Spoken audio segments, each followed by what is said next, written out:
നമസ്കാരം. ഞാൻ തിരുവനന്തപുരം വരെ വന്നതാണ് ഒരാവശ്യമായിട്ട്. അപ്പോൾ ആവശ്യം എന്ന് വെച്ചാൽ എനിക്ക് നിംസ് ഹോസ്പിറ്റലിൽ വരേണ്ട ഒരു കാര്യം ഉണ്ടായിരുന്നു. ഇത് എൻ്റെ പുറകിൽ ഒരാൾ നിൽപ്പുണ്ട്, ഞാൻ കാണിച്ചു തരാം. ഇത് മനസ്സിലായത് ആരാണെന്ന്? ആ പടത്തിൽ കാണുന്നത് ഇതാണ് ടെസീമ. ടെസീമ എന്ന് പറഞ്ഞാൽ ഇന്ത്യയിലെ റോക്കറ്റ് വുമൺ എന്നറിയപ്പെടുന്നതാണ്. ഈ നിംസ് ഹോസ്പിറ്റലിന് ഒരു യൂണിവേഴ്സിറ്റി ഉണ്ട്, നിഷ് എന്നാണ്, നിഷ് കന്യാകുമാരി എന്നാണ് അതിൻ്റെ പേര്. അവിടുത്തെ വൈസ് ചാൻസലറാണ് ടെസീമ. ടെസീമ അതിൻ്റെ പരസ്യമാണ് ഇവിടെ കൊടുത്തത്, നിഷിൻ്റെ പരസ്യമാണ് കൊടുത്തിരിക്കുന്നത്. അപ്പോൾ ഞാൻ എന്താ പറയുന്നത് വെച്ച് കഴിഞ്ഞാൽ, ഞാൻ നിങ്ങളോട് പറയാൻ വന്നത്, ഇവിടെ മമ്മൂക്ക ഉണ്ട്. നിംസ് ഹോസ്പിറ്റലിൽ തന്നെ മമ്മൂക്ക ധാരാളം ചാരിറ്റി പ്രവർത്തനങ്ങൾ നടത്തുന്നുണ്ട്. അവരുടെ ഹാർട്ട് സർജറിയുടെ വലിയൊരു മമ്മൂക്കേൻ്റെ ഫൗണ്ടേഷൻ്റെ ഹാർട്ട് സർജറി മുഴുവൻ തന്നെ നടത്തുന്ന നിംസാണ് നടത്തുന്നത്. സോ ഞാൻ നിംസ് ഹോസ്പിറ്റൽ കാണിച്ചു തരാം നിങ്ങളെ, പിന്നെ മമ്മൂക്കയെ കാണിച്ചു തരാം.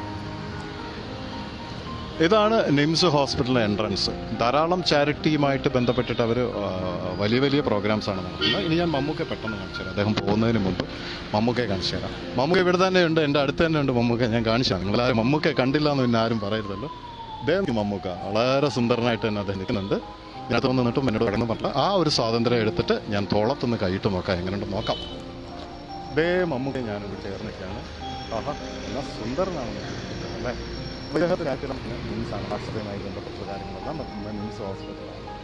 ഓക്കെ, അപ്പോൾ ഒത്തിരി സന്തോഷമുണ്ട് മമ്മൂക്കയുടെ കൂടെ ഇങ്ങനെ നിൽക്കാൻ കഴിയും. നേരിട്ട് ഞാൻ ഇതുവരെ കണ്ടിട്ടുള്ളത് ഒറ്റ പ്രാവശ്യം.